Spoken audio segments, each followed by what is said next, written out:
घर की बर्बादी है, बर्बादी है। तेरा काला साया मेरे परिवार पर निकल गया,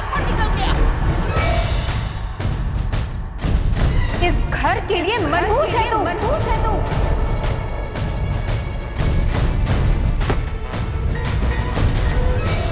हमारे समाज में औरत को कई रिश्तों में बांधा गया है, कई नाम दिए गए, माँ, बहन, बेटी, लेकिन सबसे ज्यादा सम्मान और सबसे ऊंचा दर्जा औरत को मिला है घर की लक्ष्मी के रूप में। लेकिन यही समाज किसी औरत को बदशगुनी या मनहूस ठहराने से भी नहीं हिचकिचाता है। कुछ ऐसी ही बदकिस्मत कहानी थी अंबाला की रूप गुप्ता की।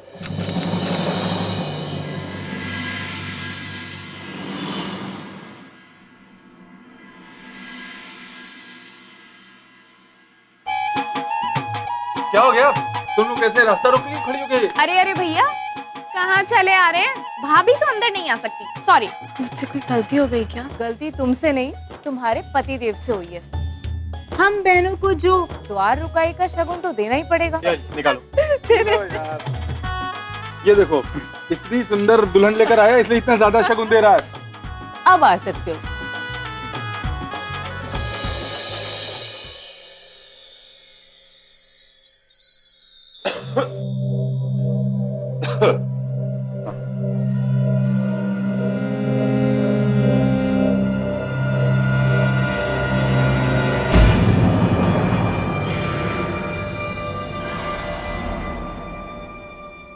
चलिए आइए भाई, आप लोग भी आइए, आइए।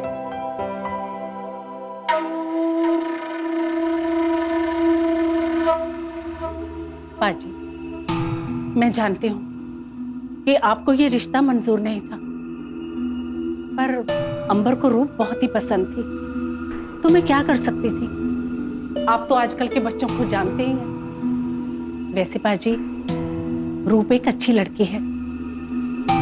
आपके आशीर्वाद से वो दोनों अपने नए जीवन की शुरुआत कर सकते हैं।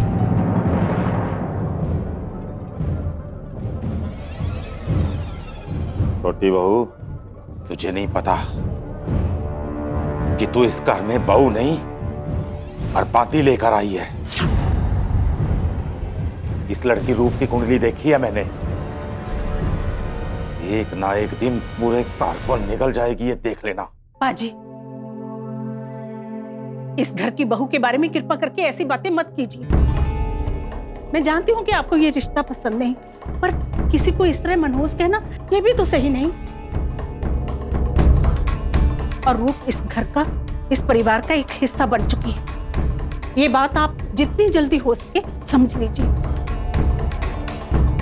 क्योंकि मैं तो आपकी ये बातें सुन लूंगी, पर अंबर और दोनों लड़कियां वो ना तो आपकी ये बातें सुनेंगे और ना ही विश्वास करेंगे। फिर कहीं ऐसा ना हो कि आप अपनी इज्जत और मान उनके सामने खो दें।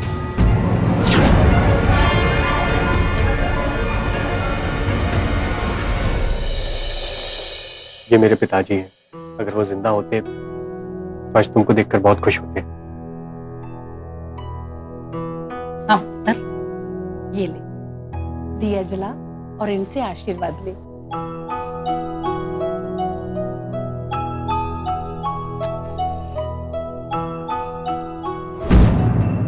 अरे, लाइट चली गई। कोई बात नहीं, मैं देखता हूँ। अरे साक्षी, तेरी भाभी ने ऐसा दिया जलाया कि बत्ती बुझ गई।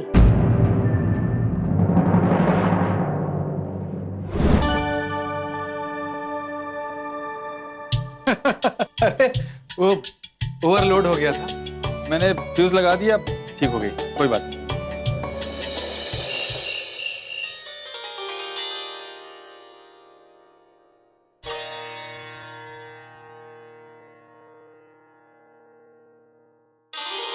क्या बात है, बड़े खुश लग रहे हो। तुम जो हो ना मेरे साथ, और मुझसे ज्यादा खुश तो मेरी माँ है। मानो जैसे उनको खजाना मिल गया। तुम्हें पता है रूप, मैं ही नहीं पूरा परिवार तुमसे खुश है।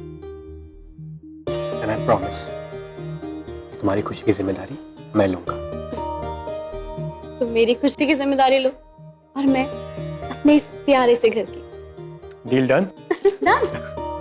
वैसे आज के दिन हम ये बड़े लोगों की तरह जिम्मेदारी की बात क्यों कर रहे हैं? तुम्हारी स्वागत है।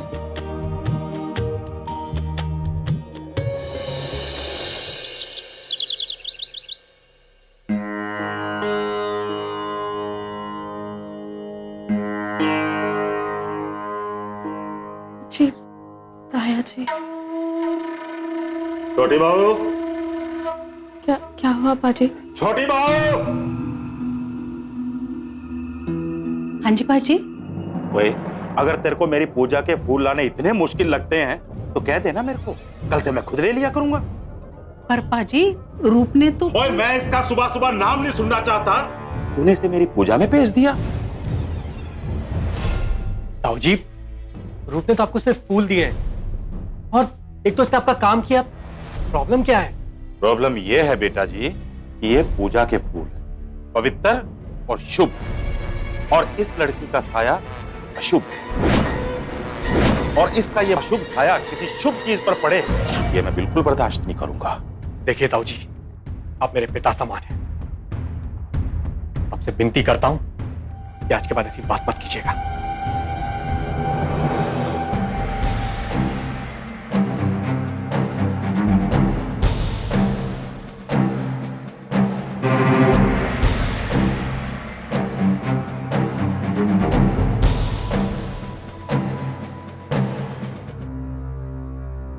भले ही आज मेरी बातें सबको कड़वी लगती हूं, पर इस लड़की के पैर में दोष है।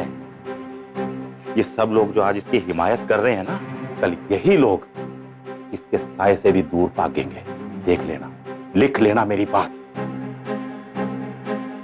दूसरे लेके आ। जन्म कुंडली। हमारे भारत में कई परिवार ऐसे हैं जो कि कुंडली को इंसान की कुंजी यानी गाइड बुक मानकर चलते हैं। बच्चा पैदा होते ही सबसे पहले उसकी जन्म कुंडली बनवाई जाती है और शादी के वक्त भी कुंडलियां मिलना बड़ा जरूरी है। एक कागज के टुकड़े को हम अपनी किस्मत मान लेते हैं। अंबर के चाचा जी ने रूप के बारे में अपनी सोच रूप की कुंडली पर आधारित कर ली और फिर यही सोच रूप की किस्मत बन गई। रूप, ये है हमारा रसोई घर। हमारे यहाँ नई बहू सबसे पहले रसोई में आकर दूध उबालती है। ये अच्छा शगुन माना जाता है। ये है दूध, तुम इसे उबाल लो और मैं देखती हूँ सोनी तैयार हुई कि नहीं कॉलेज जाने के लिए। हाँ जी बिल्कुल।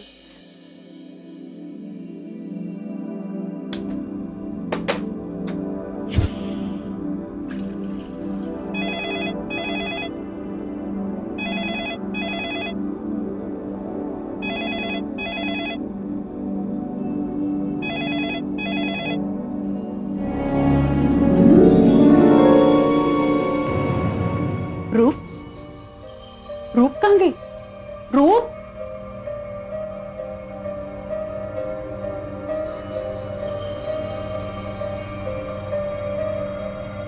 रूप पुत्र, दूध तो फट गया। माँ, दूध का फटना तो अशुभ होता है ना?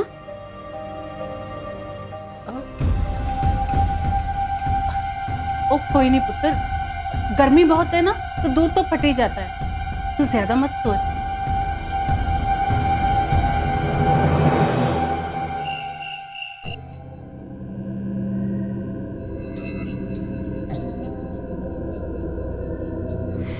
रूप पुत्र, दूध तो फट गया।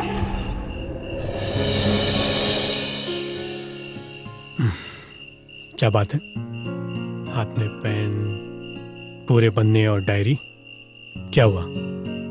वो मैं आज के दूध के फटने के बारे में सोच रही थी। माँ जी ने तो कुछ भी नहीं कहा, लेकिन मुझे पता है दूध का फटना अशुभ होता है। तुम्हें क्या ताऊ जी की संगत लग गई है क्या? हाँ? हंसो मत, अगर उनकी बात सच निकली तो। तुम भी कमाल करती हो रूप, किस जमाने में जी रही हो। और ये शुभ अशुभ कुछ नहीं होता है। देखो रूप, तुम मेरी किस्मत हो और मेरी किस्मत कभी गलत नहीं हो सकती, है ना?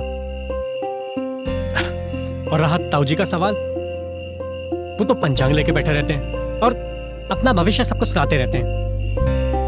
उनकी बात पे कम ध्यान दिया करो, उतना खुश रहोगी।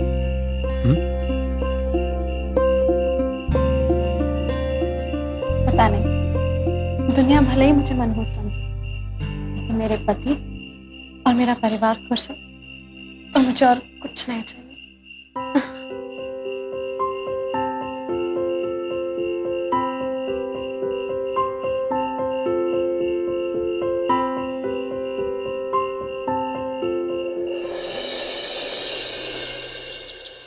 हाँ, पर मेरे हाथ से तो कभी दूध नहीं फटा, यहाँ तक कि तेरे और सोनी के हाथ से भी नहीं। मुझे तो डर लग रहा है कहीं पाजी की बात सच ना निकले। क्या माँ, आप भी ना इतना मत सोचो। पर वैसे भी हो सकता है जो दूध बाहर से आया वो पहले से ही खराब हो, और हम जैसा सोचते हैं ना माँ, हमें सब कुछ वैसे ही दिखता है। पर उस दिन दिया जलाते समय लाइट भी तो चली गई थी। हाँ माँ, रवि ने बताया था वो ओवरलोड हो गया था। पर वैसे भी माँ, इतना टेंशन मत लो आप। पर वो तो अभी नई बहू है, इन सब बकवास बातों में उसे मत उलझाओ। हाँ ठीक है।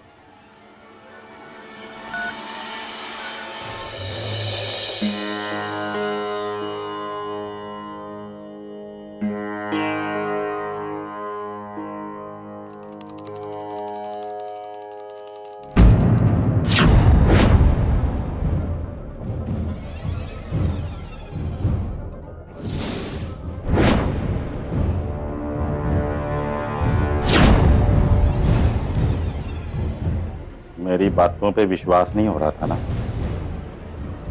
अब इस बुझते हुए दिए का क्या मतलब हुआ?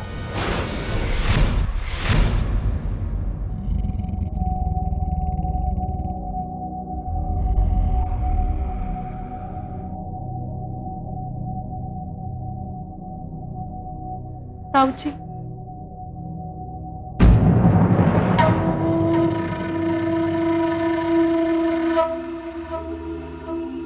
छोटी बहू, छोटी बहू, जी पाजी।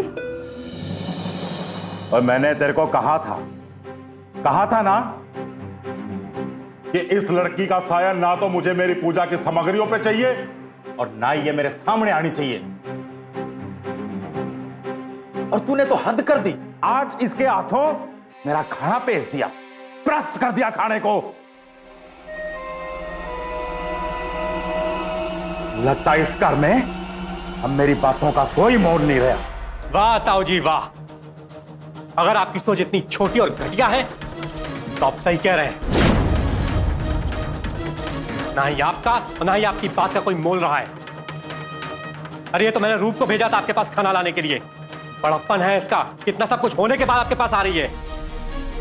लेकिन ताऊ जी, उम्र में बड़े होने से किसी को इज्जत नहीं मिलती, इज्जत कमाई जाती है आदमी की सोच और उसके काम से। लेकिन आपकी सोच इस घर की बहू के बारे में बहुत ही छोटी है। ना ही हम, खासकर कि मैं, ऐसी सोच वाले इंसान और ऐसी सोच की इज्जत नहीं करते। और लगता है अब इस घर से मेरा दाना पानी उठ गया है। सही कह रहे हैं आप। अगर आप इस घर की बहू की इज्जत नहीं कर सकते तो मुझे लगता है स्टेशन जाकर मुझे आपके हरिद्वार का टिकट ले आना चाहिए। आप वहीं खुश रहेंगे। चलो रूप।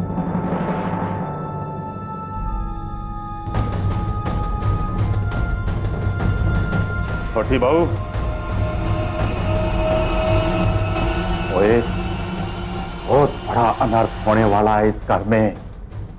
देख लिया, इसका साया पड़ते ही कैसे ये घर बिखरना शुरू हो गया है। अभी तो इसने रंग दिखाना शुरू किया है, आगे आगे देखना कि कैसे ये इस घर में मातम और बर्बादी फैलाती है। देख लेना।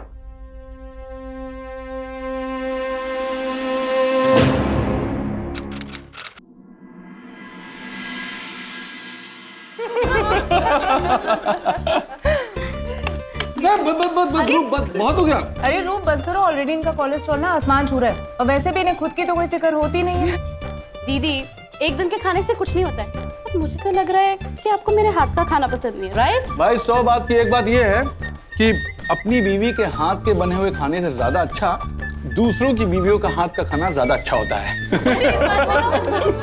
अच्छा, आप सब लोग बैठिए, मैं आप सब लोगों के लिए मीठा लाती हूँ। ले आओ। तो भाई हम शर्मा जी के पास गए और बोले अच्छा आप लोग तैयार भी हो गए? ये लीजिए पान। अरे वाह, पहले स्वादिष्ट खाना और उसके बाद पान। भाई मुझे खाना खाने के बाद पान खाना बहुत अच्छा लगता है, हाँ? आज तो आपका ही दिन है। क्या? हाँ। रूप रख लो। जीजा जी ये किसने है? ये पैसा नहीं है, आशीर्वाद है। दूधो नहाओ पूतो फलो। रूप, आज तेरा डिनर का आइडिया बहुत अच्छा था। सारा परिवार साथ बैठकर खाए, हंसी मजाक करे, कितना अच्छा लगता है ना? हाँ माँ, मजा तो बहुत आया। साक्षी दीदी सच्ची में बहुत खुश नसीब है कि इनको रवि जीजू जैसे पति मिले। अच्छा आप ये दवाई तो खाइए।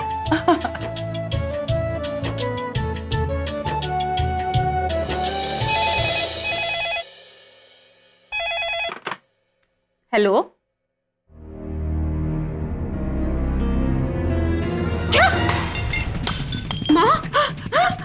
माँ जी, माँ क्या हुआ? मामा कुछ बोलिए प्लीज।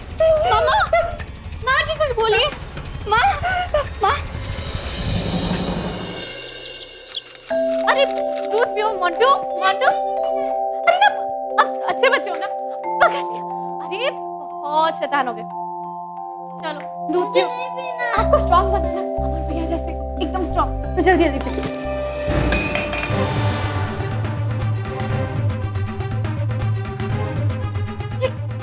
क्या दीदी? आइंदा से मेरे बच्चे को कुछ भी खिलाने या पिलाने की कोई जरूरत नहीं, और बेहतर होगा कि तुम इससे दूर ही रहो, क्योंकि वैसे ही तुमने हम पर बहुत मेहरबानियां कर दी। अब और मत करो। मैं तो सिर्फ दूध पिला रही थी और कुछ नहीं। क्या हुआ? क्या हो रहा है?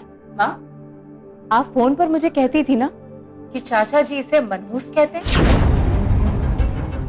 एक बात बताओ माँ, चाचा जी ने इसमें गलती क्या कहा था? इसके घर में आते चाचा जी को घर छोड़ना पड़ा। मुझे मेरा सुहाग खोना पड़ा। दीदी हम सब मानते हैं कि आपके साथ बहुत बड़ी ट्रेजेडी हुई है। रवि जीजा जी को हार्ट अटैक आया था, इसमें रूप भाभी का कोई दोष नहीं है दीदी। और रही बात चाचा जी की, तो उन्हें तो हर दूसरी चीज में मनुष्यत दिखाई देती है। मनहूसियत का पता उसे ही चलता है जिस पर मनहूसियत का साया पड़ता है, और इसका काला साया मेरी जिंदगी पर पड़ा है, इसलिए मैं जानती हूँ। यकीन कीजिए, मेरे दिल में आपके लिए या इस परिवार के लिए कोई खोट नहीं। चाचा जी की कई बातें अब रूप के ससुराल वालों के दिमाग में घर करने लगी थी। रवि की मौत हार्ट अटैक से हुई थी, ना कि रूप की कुंडली या तथाकथित मनहूसियत की वजह से। उन्हें रवि की बीमारी नहीं दिख रही थी, क्योंकि रूप को मनहूस मानना ज्यादा सही लग रहा था। लेकिन कोई ये नहीं सोच रहा था कि इस सब का रूप पर क्या असर हो रहा था।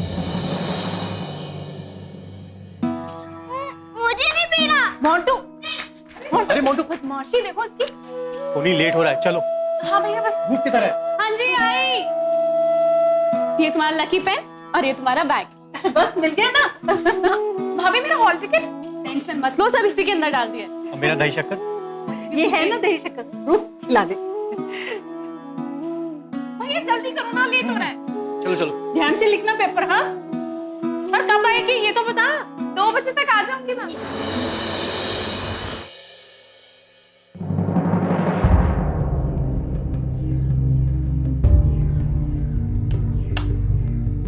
अरे सोनी, क्या हुआ? तू रो क्यों रही है? तू तो 2 बजे आने वाली थी ना, 1 घंटे में वापस क्यों आ गई? अरे कुछ बोल ना। सोनी बताओ हुआ क्या है? बताती क्यों नहीं? ये बात आप अपनी बहू से पूछो माँ। क्यों भाभी? आपने तो कहा था कि आपने मेरा हॉल टिकट इस बैग में रख दिया है। हाँ मैंने इसी बैग में रखा था। इसमें रखा था आपने?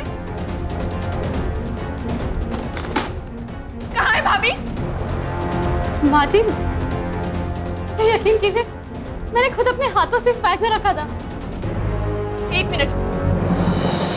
माँ क्या हो रहा है ये सब? तो ये क्या है भाभी? ये जहां मैंने रखा था ये वहीं पड़ा हुआ था। ये कैसे हो सकता है?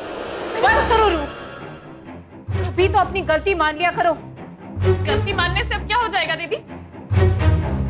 मेरा तो पूरा साल बर्बाद हो गया ना। सारी मेहनत मिट्टी में मिल गई। किसकी शक्ल देख के मैं सुबह उठी थी? ओ हाँ, आप ही तो आई थी ना मुझे सुबह उठाने के लिए। सही कहती हो साक्षी दी, मनहूस हो भाभी आप।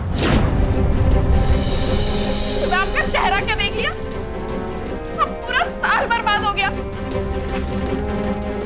सोनी, सोनी,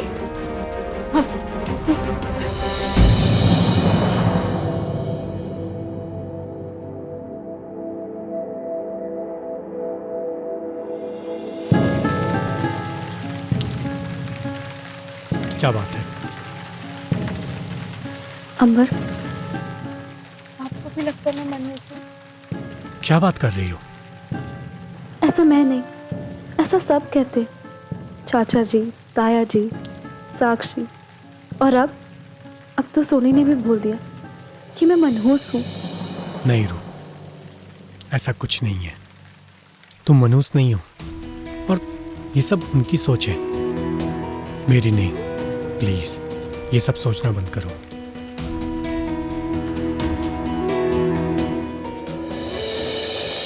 रूप, जी तुम खाने की तैयारी करो, हाँ? और ध्यान रखना किसी भी चीज में खट्टा ना पड़े। आज मेरा व्रत है, ठीक है?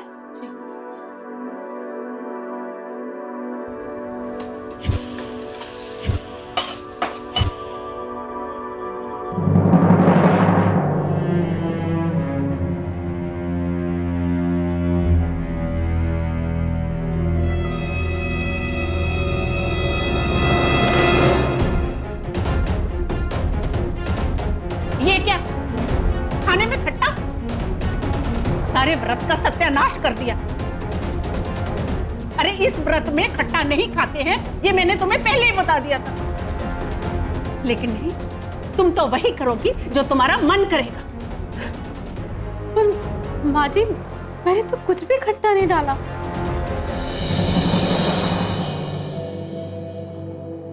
हाँ माँ, ये तो खट्टा है।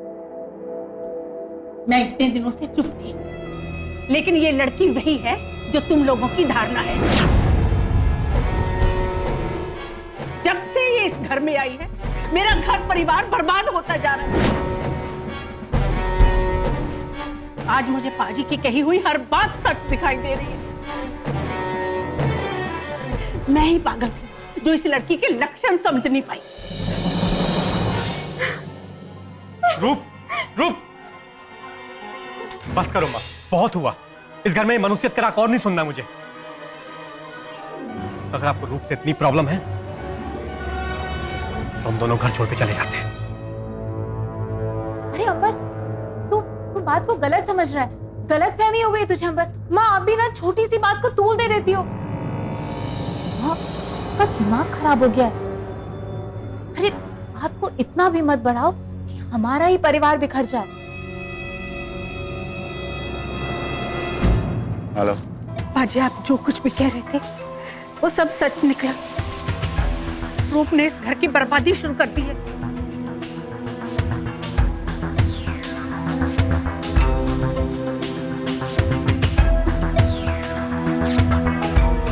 अब मैं जो कहता हूं ना उसे ध्यान से सुनो। जी पाजी।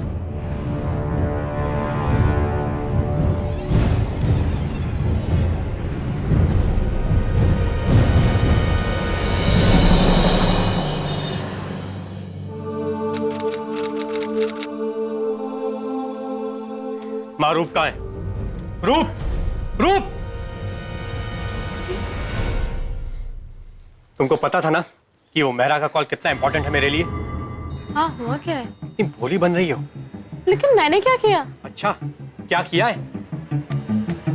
माँ, मैं सुबह से मेहरा कॉल का वेट कर रहा था, और जब मैंने उन्हें कॉल किया तो पता चलता उनकी बात सुबह हो चुकी है। और उनकी बात मेरी पत्नी से हुई है, जिन्होंने मेरा अपॉइंटमेंट 12 बजे फिक्स कर दिया था। वो बेचारे तो इंतजार करते रह गए कि 12 बजे मैं आया क्यों नहीं। इतनी महान है मेरी पत्नी, इतना इंपॉर्टेंट कॉल मुझे बताया ही नहीं गया। इस सब आप क्या बोल रहे हैं? मैंने किसी से कोई बात नहीं करी है। अच्छा, वो मेहरा इतना बड़ा आदमी झूठ बोल रहा है कि उसकी मेरी पत्नी से बात हुई है। और हाँ, सही कहा तुमने कुछ किया थोड़ी है। कुछ अशुभ करने के लिए तुम्हारा कुछ करना जरूरी नहीं, तुम्हारी तो मौजूदगी काफी है। अरे पर मेरी बात तो सुनिए। वैसे ना कमाल की मनहूसियत है तुम्हारी, किसी को भी नहीं बख्शती।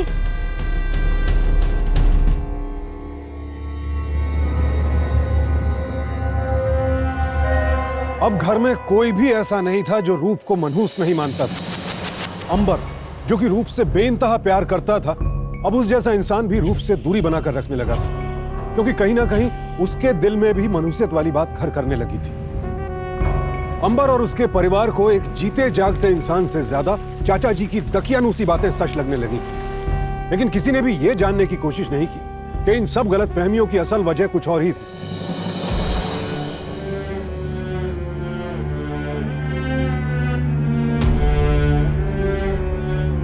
मनुष्य नहीं है, मनुष्य नहीं है। और ये सब उनकी सोच है, मेरी नहीं। कुछ अशुभ करने के लिए तुम्हारा कुछ करना जरूरी नहीं, तुम्हारी तो मौजूदगी काफी। तुम मनुष्य नहीं है। कुछ अशुभ करने के लिए तुम्हारा कुछ करना जरूरी नहीं, ये सब उनकी सोच है। तुम्हारी तो मौजूदगी काफी, मेरी नहीं। तुम्हारी तो मौजूदगी काफी, मेरी नहीं। इस लड़की का साया शुभ। उसके घर में आते चाचा जी को घर छोड़ना पड़ा। मुझे मेरा सुहाग खोना पड़ा। अब इससे ज्यादा मनहूसियत और क्या हो सकती है माँ? सही कहती है साक्षी दी, मनहूस आ गया। जब से ये इस घर में आई, मेरा घर परिवार बर्बाद होता जा रहा है। और इस लड़की का साया के लिए ज्यादा मनहूसियत और क्या हो सकती है? मेरा घर परिवार बर्बाद होता जा रहा है। और इस लड़की का साया के लिए इससे ज्यादा मनहूसियत और क्या हो सकती है? मौजूदगी का।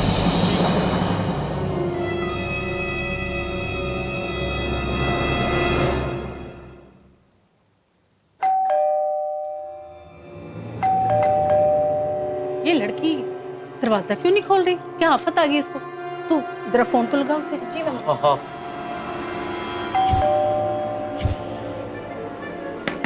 रूप, रूप,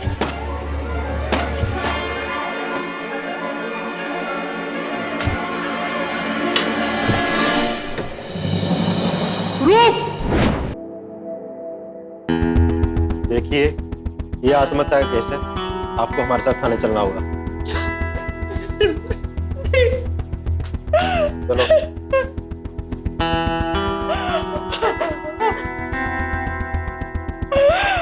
क्या रूप ने वाकई आत्महत्या की थी या फिर उसकी मौत के पीछे कोई और राज छिपा था? अगर शादी के 7 सालों के भीतर किसी भी लड़की की मौत संदिग्ध अवस्था में हो तो उसका पति और ससुराल वाले सीधे सीधे शक के दायरे में आ जाते हैं और उन्हें दहेज उन्मूलन अधिनियम के तहत गिरफ्तार किया जा सकता है जब तक कि मौत की असली वजह सामने ना आ जाए। लिहाजा अंबर को भी आईपीसी के सेक्शन 498A और 304B के तहत गिरफ्तार कर लिया गया। अंबर को शायद गिरफ्तार होने का इतना अफसोस नहीं था, क्योंकि वो कहीं ना कहीं खुद को रूप का गुनहगार मान रहा था। उसे लग रहा था कि रूप ने आत्महत्या जैसा कदम उसी की वजह से उठाया था, लेकिन उसके खिलाफ कोई सबूत ना होने की वजह से उसे जल्द ही रिहा कर दिया गया।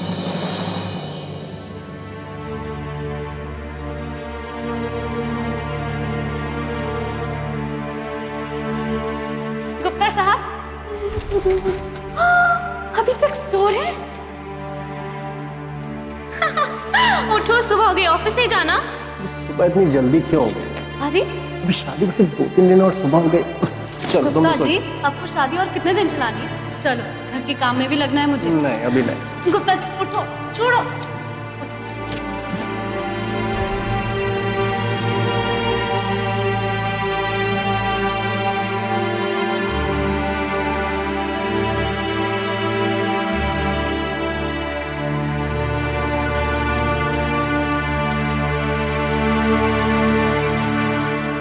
मेरी खुशी की जिम्मेदारी लो और मैं अपने इस प्यारे से घर की। Deal done. डन।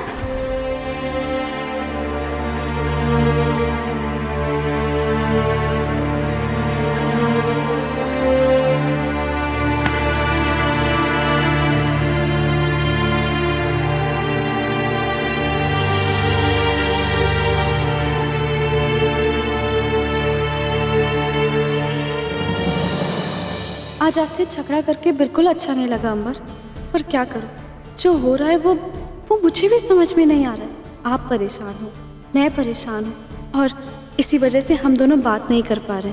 मैं आपके बगैर नहीं जी सकती अंबर, और ना ही आप मेरे बगैर। और आज आप वापस आ जाओ, तो शाम को हम दोनों बाहर जाएंगे अकेले, और हम दोनों के बीच की सारी करवाहटों को मिटा देंगे।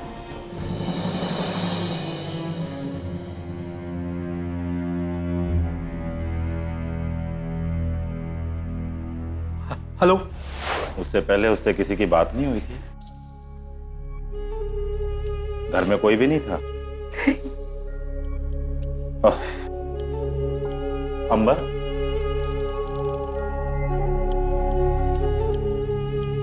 पुत्र, मैं अभी अभी हरिद्वार से आया हूं।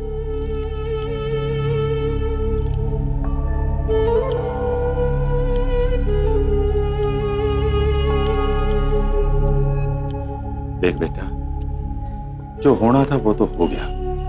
अब पुत्र, खाना लगा दूं? नहीं माँ, भूख नहीं।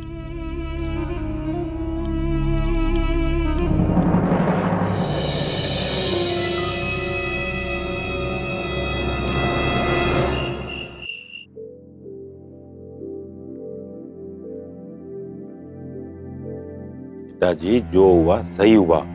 विधि के विधान को कोई बदल नहीं सकता। वो उसकी तकदीर में ऐसे ही लिखा था उसका अंत। और वैसे भी गलत को सही करने में पाप नहीं होता।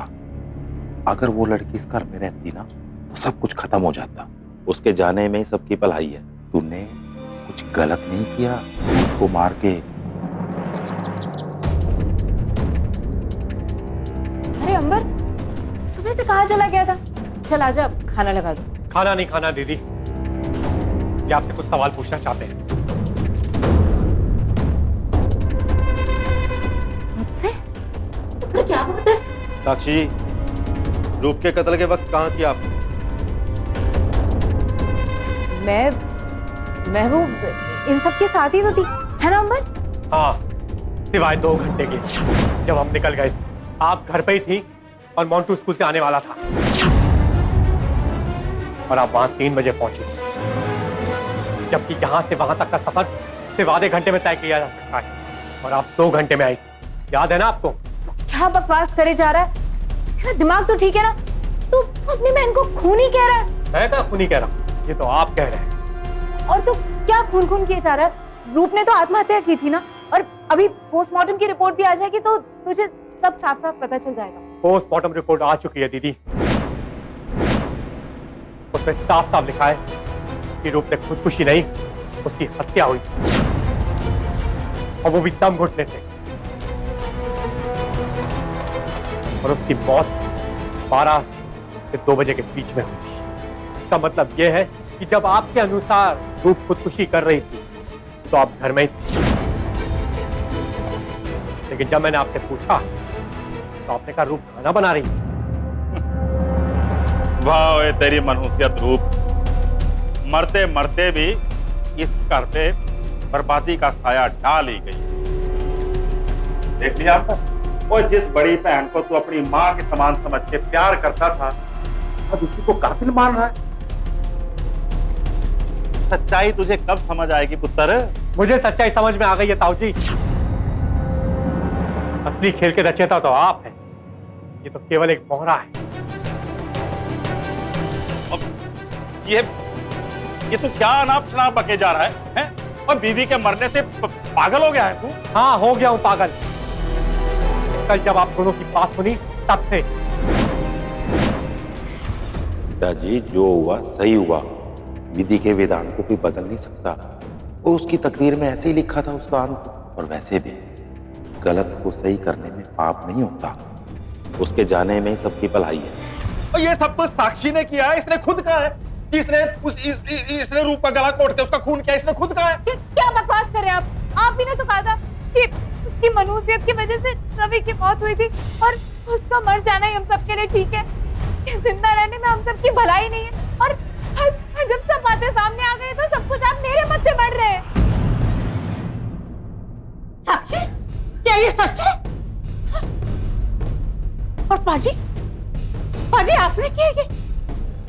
तुसी कितना है सब? हाँ, मैंने किया ये सब।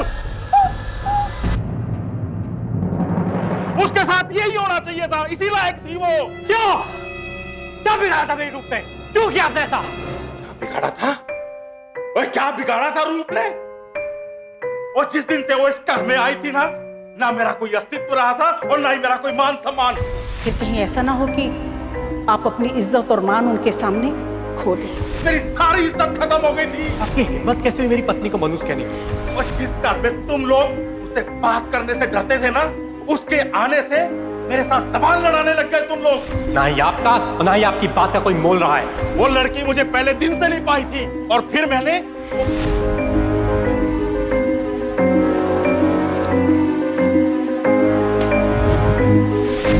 हद तो उस दिन हो गई जब तुमने उसके कारण मुझे घर से बाहर निकाला था। अगर आप इस घर की बहू की इज्जत नहीं कर सकते तो मैं अभी स्टेशन जाकर आपके हरिद्वार की टिकट लेकर आता हूं। उस दिन मुझे समझ में नहीं आया था कि इस रूप नाम की बला से कैसे निपटना है और उसका जवाब मुझे मिला रवि की मौत में।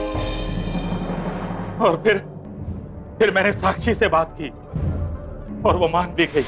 पुत्र, अब तेरा पति तो रहा नहीं और इस मनहूस की वजह से कहीं तेरे को अपना पुत्र भी ना खोना पड़ जाए, इसलिए हम सबकी भलाई इसी में है कि इसे परिवार से अलग कर दिया जाए। समझ रही है ना तू? जी ताया जी। इसका मतलब रूप मनहूस नहीं थी। ये सवाल आप पूछ रही है दीदी? नहीं अम्मा, मैं सच कह रही हूँ। मैं तो ताया जी की बात में आ गई थी और मार डाला ना मेरी रूप को। क्यों? क्योंकि उसे सच्चाई का पता चल गया था।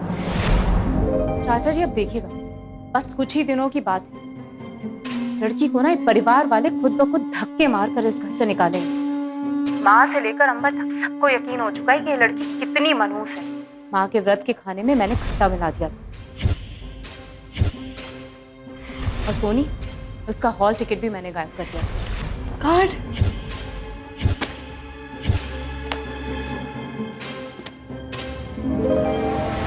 सच बताऊं चाचा जी, मेरी समझ से एक बात बिल्कुल परे थी कि मैं अपने बेवकूफ भाई को कैसे समझाऊं कि ये लड़की कितनी मनहूस है, लेकिन उसका तोड़ तो खुद ब खुद मेरे सामने ही आ गया। मैंने अंबर के क्लाइंट से रूप बनकर बात क्या की, अंबर को लगने लगा कि उसका कॉन्ट्रैक्ट रूप की वजह से बर्बाद हुआ है। क्या हुआ बेटा? चाचा जी, रूप ने सब सुन लिया। देखो बेटा, इसकी जुबान हर हाल में बंद रहनी चाहिए, नहीं तो सब कुछ नष्ट हो जाएगा।